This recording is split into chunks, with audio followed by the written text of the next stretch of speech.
vamos a informar muy breve y luego preguntas y respuestas. Nada más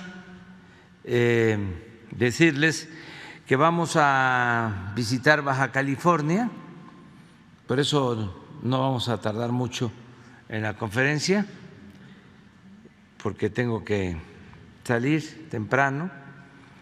Vamos a estar hoy en Mexicali y en Tecate. Mañana vamos a San Quintín y Ensenada, y el domingo Rosarito y Tijuana. Vamos a recorrer 6 municipios, todos, nada más falta San Felipe, que ya es nuevo municipio. El lunes vamos a una gira a los límites de nuestro país con Guatemala. Vamos a el municipio de Balancán, cerca de Guatemala, y viene de visita a esa gira John Kerry. Él es enviado presidencial, enviado del presidente Biden de los Estados Unidos para cuestiones del cambio climático, y viene a ver el programa Sembrando Vida. Vamos a estar el lunes por allá, por el Plan Balancán, por el Águila, exactamente en el ejido Apatzingán de Balancán.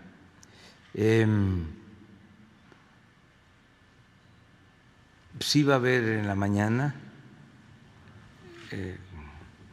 reunión de seguridad y conferencia, y luego nos vamos. Y el martes también vamos a estar aquí. Eso es básicamente lo que quería informarles.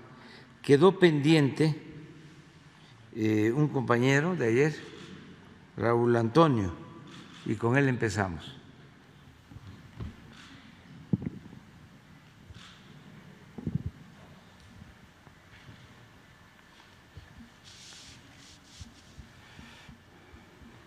Sí, señor presidente, buenos días. Raúl Hernández, del Barlovento, el Concepto Integral del Comercio Exterior.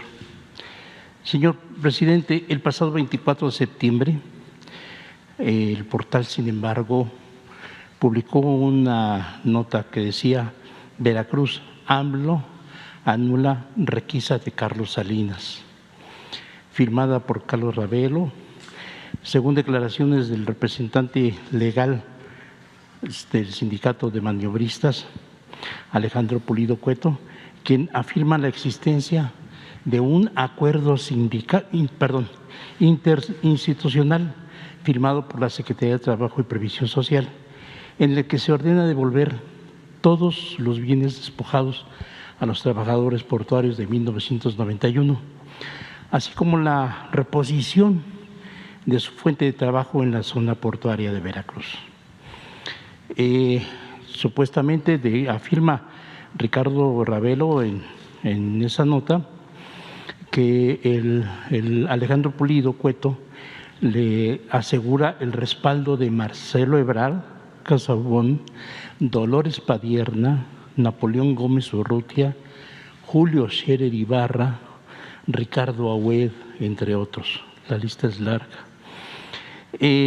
Ricardo Ravelo también habla en otros escritos que el abogado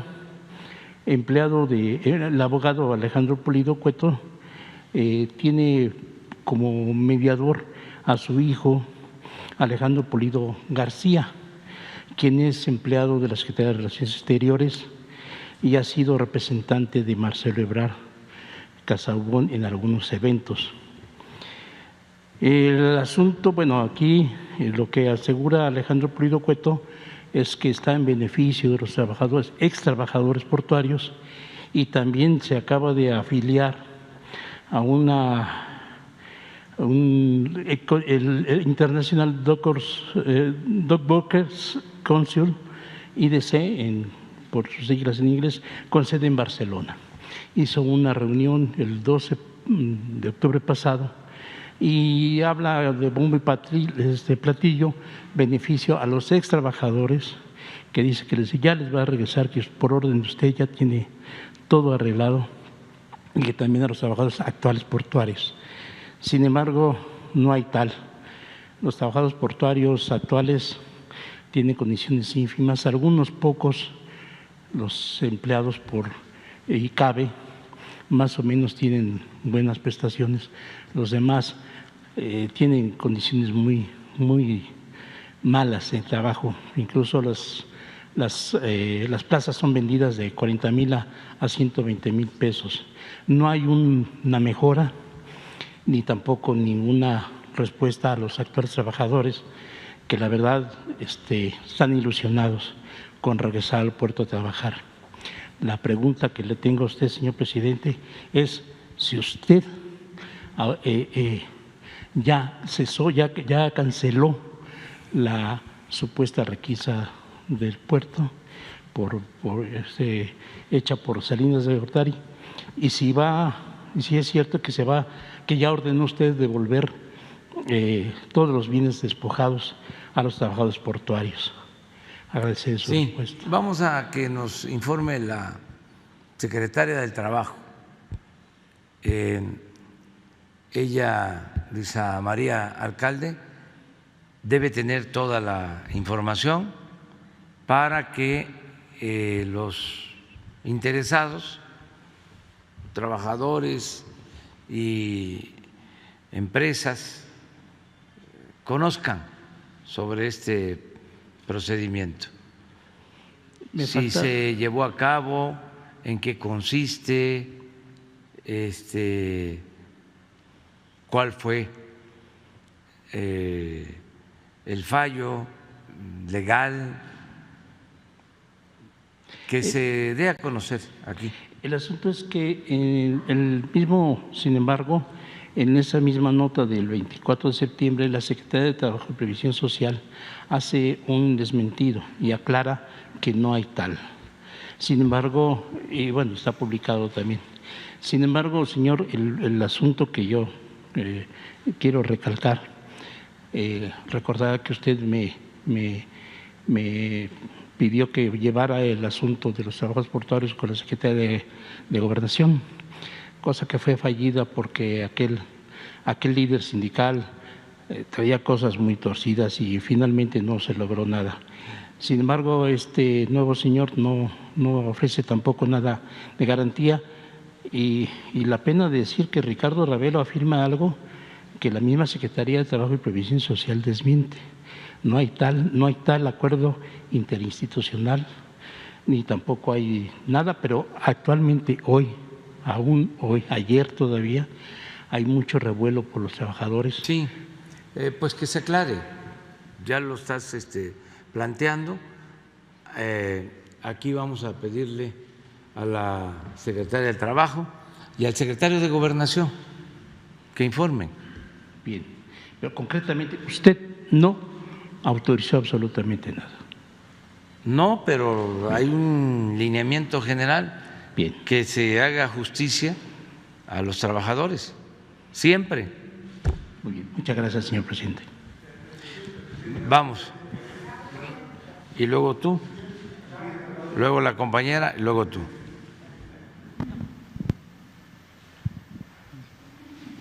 Buenos días, señor presidente. Buenos días a todas y a todos. Diego Elías Cedillo, de Tabasco Hoy, Campeche Hoy, Quintana Roo, Diario Basta en la Ciudad de México, del Grupo Cantón. Señor presidente, en días anteriores usted ha profundizado en lo que va a ser la reforma eléctrica para el país. Sin embargo, Grupo Cantón tuvo a bien sostener una conversación con el presidente de la Comisión de Energía en la Cámara de Diputados, el diputado Manuel Rodríguez, tabasqueño, en el cual pudimos constatar y se pudo dar a colación el dato que la transición energética se elevará a rango constitucional, que es lo que busca esta reforma. En consecuencia, presidente, bajo esta premisa me gustaría preguntarle dos cosas. La primera es si con esta transición energética se buscaría la migración a energías limpias y en qué tiempo.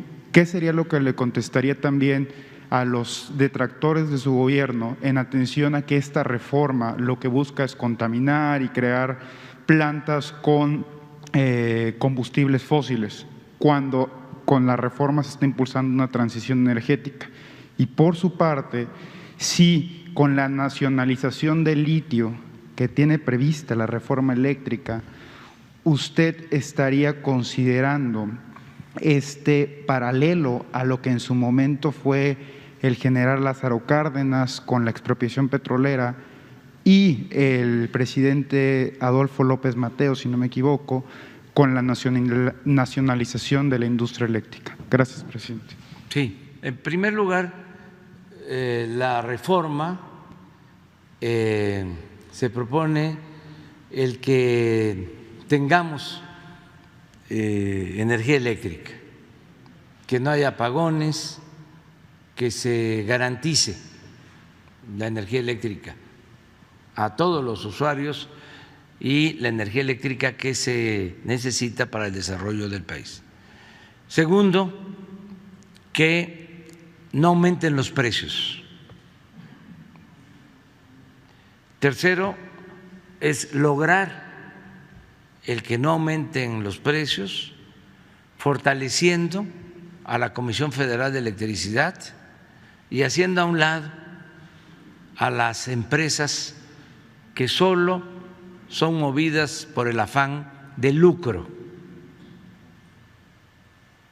y que hicieron jugosos negocios, actos de corrupción, porque se los permitieron los gobiernos neoliberales, al extremo de que terminaron los funcionarios del más alto nivel en esos gobiernos trabajando como empleados de las empresas extranjeras de la industria eléctrica, como empleados,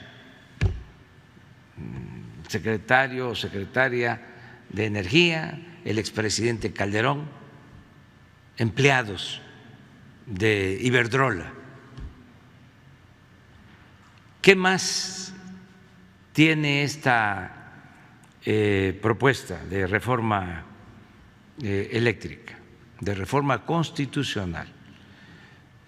Contempla el que el litio, que es un mineral estratégico, sea propiedad de la nación, que no pueda entregarse contratos ni concesiones a particulares y mucho menos a extranjeros. El litio, propiedad de la nación. Eso es otro propósito que tiene la reforma. El litio, propiedad de la nación, porque de eso depende el desarrollo futuro. A lo mejor ya no lo vamos a ver nosotros, pero es para las nuevas generaciones, para nuestros hijos y para los que vienen detrás. Y otra cuestión que contempla también la iniciativa que envié de reforma a la Constitución es la transición energética. En efecto, el que se vayan utilizando cada vez más energías limpias, no contaminantes, y que garanticemos esa transición de manera ordenada, pero no como un parapeto para beneficiar a hombres de negocios, para llamarlo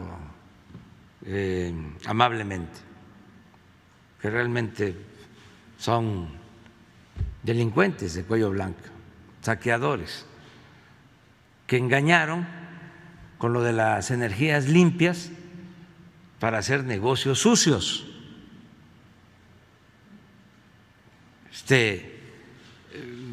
Vamos a tener un parque para producir energía eólica, es decir, con el viento, en el istmo, ¿sí? Recibimos subsidios, ¿sí? No pagamos por la transmisión, le ponemos a cada ventilador, a cada torre, el nombre de OXXO, de Bimbo, somos socios y pagamos 3 veces menos que lo que paga una familia por la luz, es decir, una tarifa más baja. Eso fue lo que hicieron y se abandonó, solo para mencionar un caso, a las hidroeléctricas. Se abandonó por completo a las hidroeléctricas. Es más, no se contemplaron como energía limpia. Imagínense eso, que la energía que se produce con agua no es energía limpia. Entonces, la iniciativa que estamos enviando es que se consideren las hidroeléctricas como energía limpia. ¿Y cómo se garantiza la transición hacia las energías limpias? Bueno, pues que tengan posibilidad de generar más energía las hidroeléctricas, y estamos invirtiendo para modernizar 14 hidroeléctricas, cambiando turbinas y equipos para producir el doble de lo que se produce actualmente. Se produce el 9% de la energía con las hidroeléctricas, sin problemas. Es más, sin la modernización, solo despachando esa energía, no prohibiéndole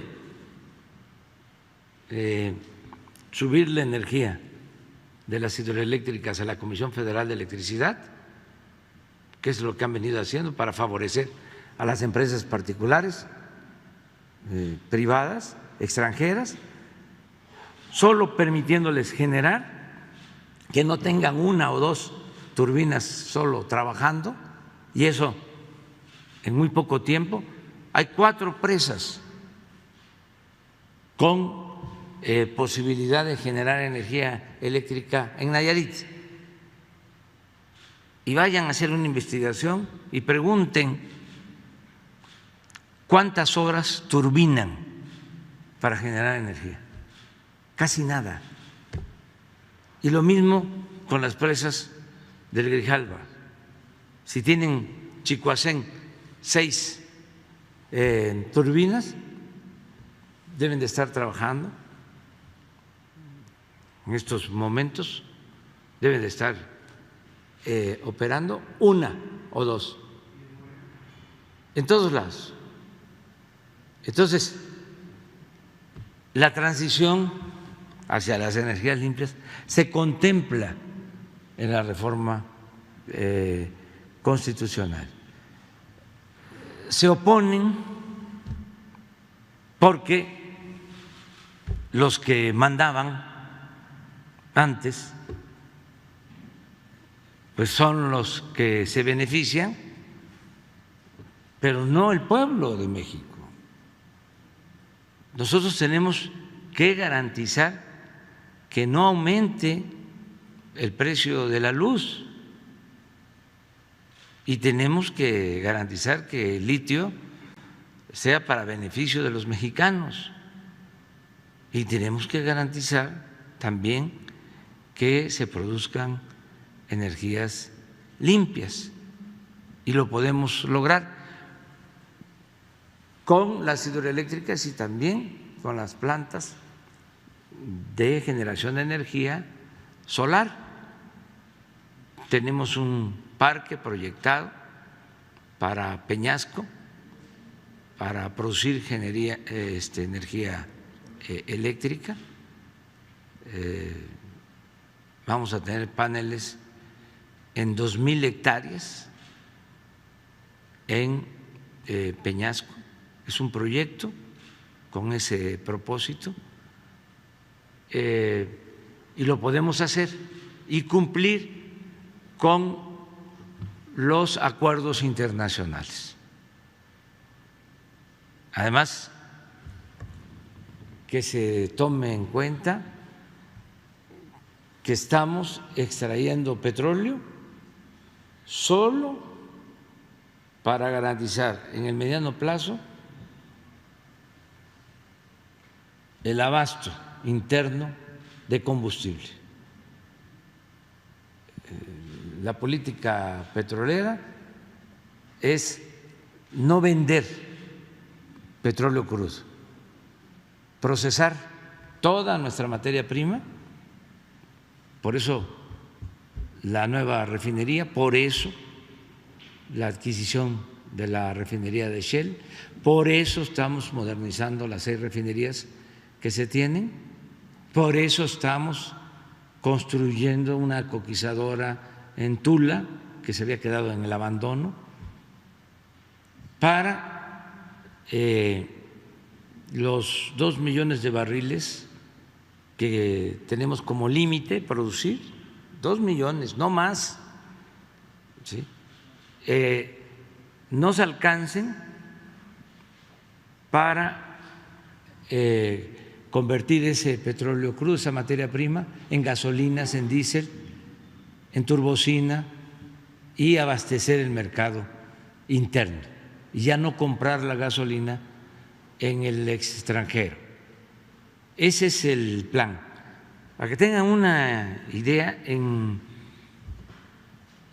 2004 la extracción de petróleo fue de 3.400.000 barriles diarios. 3.400.000 barriles diarios. Pero ahí no había ambientalistas. ¿Y saben qué hicieron para sacar esos 3.400.000 barriles diarios? Intervinieron los pozos del yacimiento de Cantarell, le inyectaron nitrógeno, los contaminaron, los exprimieron, precipitaron la declinación del campo de Cantarell, del yacimiento más grande del mundo. Lo agotaron, lo achicaron. 3.400.000 barriles. ¿Cuánto estamos hoy extrayendo nosotros? 1.770.000, la mitad. Entonces, cuando se habla de cambio climático y el papel de México, nosotros estamos actuando de manera responsable y no es porque nos los exijan organismos internacionales, porque también en todo esto hay mucha hipocresía. Se usa el discurso del cambio climático, pero se permite que se produzca cada vez más, que se extraiga cada vez más petróleo y que se produzca energía eléctrica con combustóleo, con carbón, las grandes potencias. Mientras se habla de cambio climático, hay una palabrita muy usual ahora en el discurso mundial, resiliente, la usan muchísimo. Afortunadamente, poco a poco se va entendiendo lo que vamos llevando a cabo con hechos. Por ejemplo, no hemos dado una autorización para explotación minera a cielo abierto. Una. Revisen cuántas concesiones entregaron los gobiernos neoliberales. En total, 120 millones de hectáreas, el 60% del territorio nacional lo concesionaron. Nosotros no hemos dado una sola concesión. Al contrario, hemos recuperado áreas concesionadas porque no solo les entregaban las concesiones, sino no pagaban impuestos. Entonces podían especular, no invertían. Lo que hemos hablado aquí del petróleo, les dieron 110 contratos para explotar petróleo y no invirtieron. Engañaron de que iba a haber más producción petrolera, que iba a llegar la inversión extranjera. ¿Saben cuánto hemos logrado incrementar la producción petrolera con esos contratos? 20,000 barriles diarios. Y ya los que recibieron las concesiones ya ni siquiera las tienen, ya las vendieron. Una gran especulación. Lo mismo en el caso de las concesiones mineras. Las entregaron a diestra y siniestra, no invierten. Pues imaginen cuándo van a terminar de explotar 120 millones de hectáreas. El 60% del territorio nacional, pues les dieron concesiones para 1,000 años, para 2,000 años, porque todo era trafique. Hablando de concesiones eléctricas, por ejemplo, les dieron permiso para producir energía eléctrica en la actualidad para el 200% de la demanda actual. Si toda esa energía se produce y se sube a las líneas de transmisión, se produce un caos. No tienen capacidad las líneas, pero entregaron concesiones porque era el negocio. Entonces, a tu pregunta, en efecto, es poner orden en lo eléctrico, que el litio sea de la nación y conducir la transición energética para producir energía con bienes renovables. Precisando nada más la primera pregunta, presidente, en el tema del litio, ¿a usted le gustaría que en 50 o 60 años en los libros de historia de la Secretaría de Educación Pública, en el capítulo del 2018 al 2024, saliera que el presidente Andrés Manuel López Obrador fue la persona o el presidente que defendió el litio para todos los mexicanos, en paralelo a lo que le comentaba del presidente Lázaro Cárdenas? No, mire,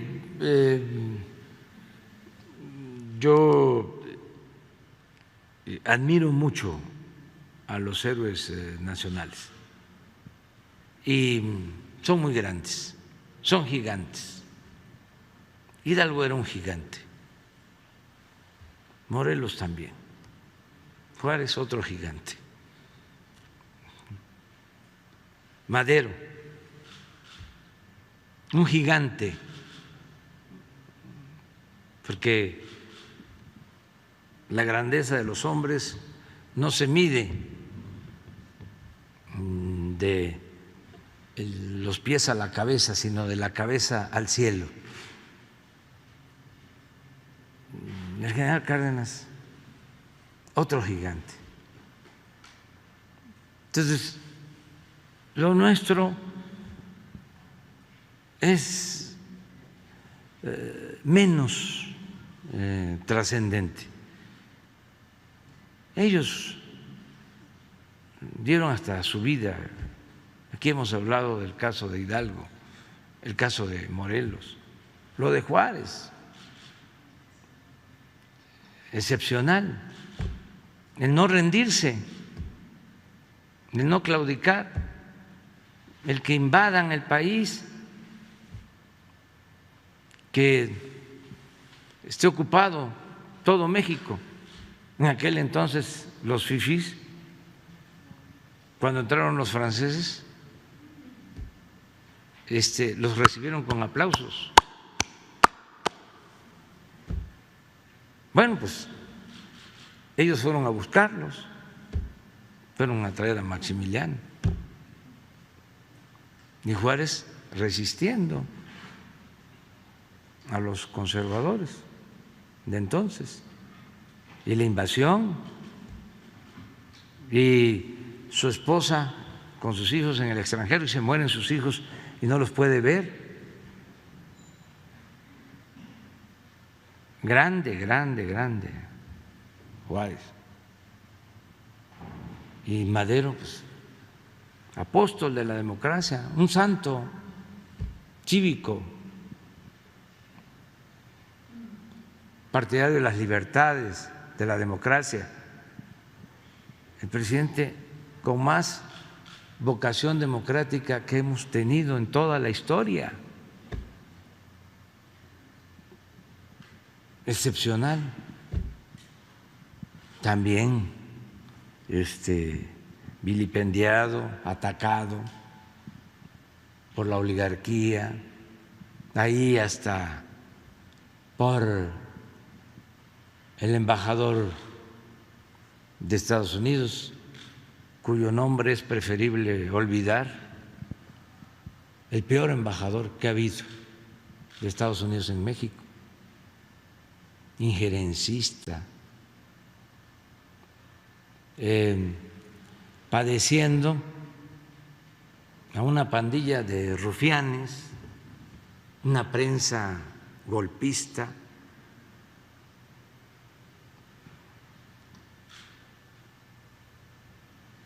a intelectuales abyectos,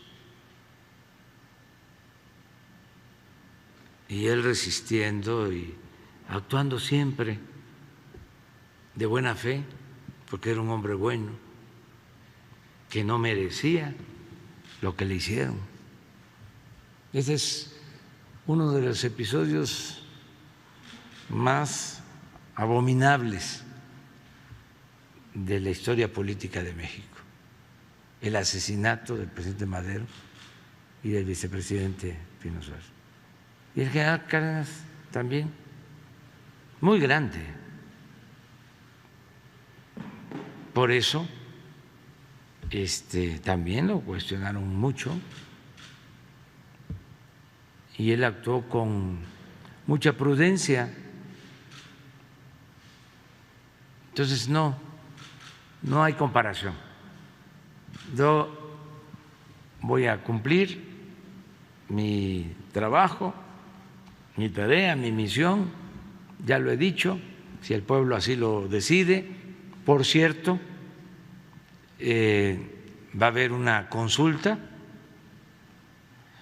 en marzo. Esto para la gente. Enviamos nosotros una iniciativa de reforma constitucional para la aplicación en México del método de la revocación del mandato, así se le conoce. Y ya está aprobado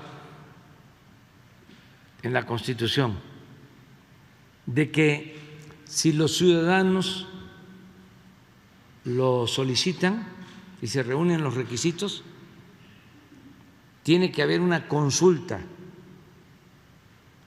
Quedó a mitad del sexenio, ya está establecido. Si un presidente en el primer tramo no lo hace bien, los ciudadanos pueden reunir firmas y solicitar que se haga una consulta para preguntarle a los ciudadanos si el presidente debe continuar o renunciar. Así, nos costó mucho que los conservadores, porque yo creo que todavía no pierden las esperanzas de regresar y no quisieran que existiera este mandato constitucional.